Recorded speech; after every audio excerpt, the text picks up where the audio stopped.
मेरा नाम दानिश अजीज़ है। मैं इसी मोहल्ले कुमरपुर से रहने वाला हूँ। आसनसोल के सरज़मीन कुमरपुर से रहने वाला हूँ। मेरे पापा का नाम अजीज़ अमरोही है। हम लोग एक बहुत मिडिल क्लास फैमिली से बिलोंग करते हैं सर।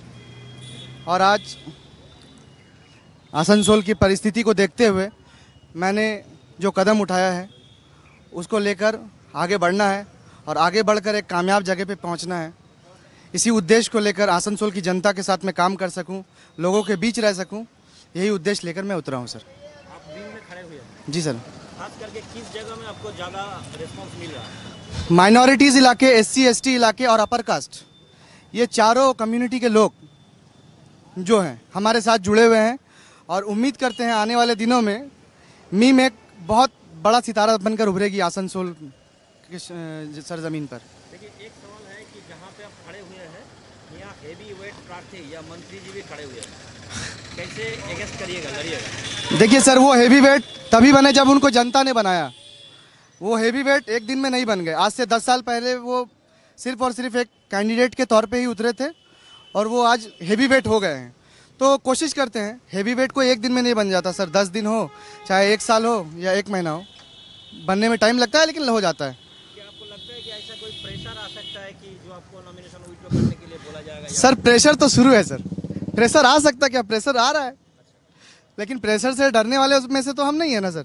अगर प्रेशर से डरना शुरू कर दिए तो शायद हम मुझसे बड़ा कायर और मुझसे बड़ा खुदगर्ज इंसान कोई नहीं होगा सर। किस तरीके का प्रेशर आ रहा है? पॉलिटिकल प्रेशर जो आता है नॉर्मली, कल आप लोगों को तो एक न्यूज़ मिला ही है, उसका एक छोटा सा झलक आप लोगों को तो मिला ही है। पुराना स्टेशन में जो हुआ उसका एक छोटा सा झलक आप लोगों को मिला ही है। आज कुमरपुर के सरजमीन पे आप लोग आए हैं। यहाँ देखिए, माहौल बनाया जाता है, बनता नहीं है। और हमें लड़ना है, हमने लड़ने के लिए उतरा है और हमें लड़कर ही आगे जाना है, चाहे इसके लिए जो भी हो। प्रशासन आपको मदद करेगा? प्रशासन मदद करे ना करे, संविधान हमारे साथ है। मेरा democratic right, constitution of India हमें हक देता है इलेक्शन लड़ने का और हमें अपना अधिकार लेने का। तो इन्हीं लोगों का साथ तो आप एक समय थे। देखिए, वो वक्त और कुछ और था, ये वक्त कुछ और है। जिनके साथ थे वो वक्त उस वक्त था।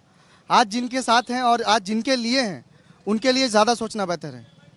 आम आदमी के लिए आप तो खड़े हुए हैं, बेशक। आम आदमी के लिए करने का उम्मीद कर रहे हैं, बेशक। आप सबको कह रहे हैं, विश्वास दिला रहे हैं, लेकिन सवाल है कि और किस मकसद से आप आए हैं? देखिए, मकसद कुछ भी हो, लोगों के लिए काम करना सबसे बड़ा मकसद है। लोगों के साथ, लोगों के पास और लोगों का विश्वास, ये 3 चीज़ जो है ना सर, यही आइडियोलॉजी आपको एक रास्ता दिखाता है और यही आइडियोलॉजी एक जगह तक पहुंचाता है सर। आप जो भी खेलने आता है वही जीतने का उम्मीद करता है। देखिए सर, खेल में खिलाड़ी तो बहुत होते हैं लेकिन हर कोई जीते इसका कोई मुनासिब नहीं है।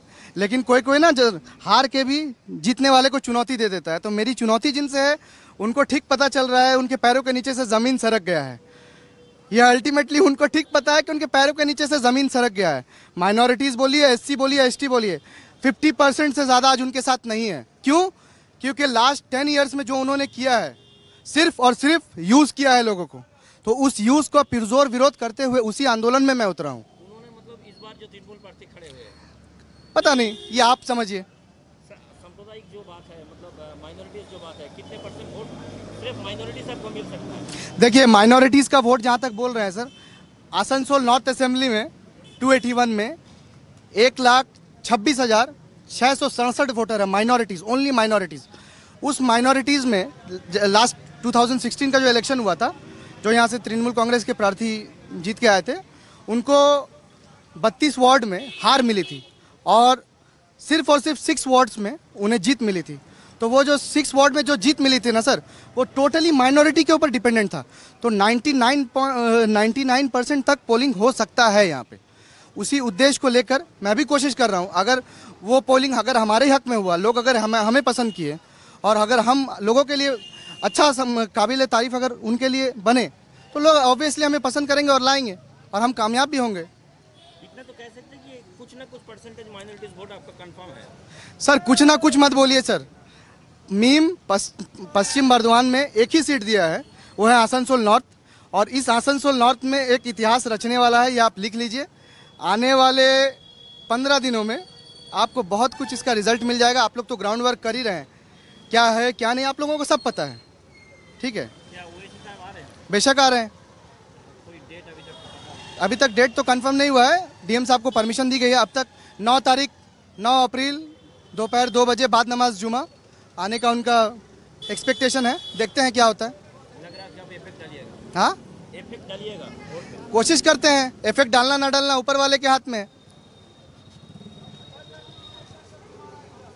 और कितने आदमी हो सकता है ओवैसी जी आएंगे उसका मीटिंग में? अवैसी जी जब आएंगे कितना आदमी होगा, देखिए मैं किसी भी चीज़ का गारंटी नहीं दे सकता, क्योंकि मैं बता रहा हूँ सर, किसी भी चीज़ का कभी भी कोई गारंटी नहीं है। यहाँ चलते हुए इंसान मर जाते हैं सर, ठीक है। तो कभी भी कुछ भी एक्सपेक्टेशन रखना ज़रूरी है। तो मेरा एक्सपेक्टेशन यही है कि अवैसी जी के मीटिंग में कम से कम 20,000 से ज़्यादा लोग होंगे, 20,000 से ज़्यादा लोग होंगे। और देखते हैं प्रशासन अगर साथ दी तो उससे भी ज़्यादा लोग होंगे और अच्छा से अच्छा काम करके दिखाएंगे हम लोग। नॉर्थ का ही आदमी होगा ना? बेशक बाहर से कोई नहीं, हम लोग बहिरोगता नहीं करते हैं सर। आईएसएफ कैंडिडेट जो दिया है, सर मैं आपको उस दिन भी बोला था, आज भी बोल रहा हूँ, आईएसएफ का कैंडिडेट हमारे लिए मेहमान कैंडिडेट है।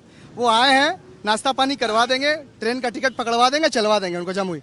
यहाँ उनका ज़रूरत नहीं है। यहाँ आसनसोल का भूमिपुत्र चाहिए। तो उन्होंने भी तो कुछ वोट उनका सर उनका वोट जो है वो अपना समझ गए हैं।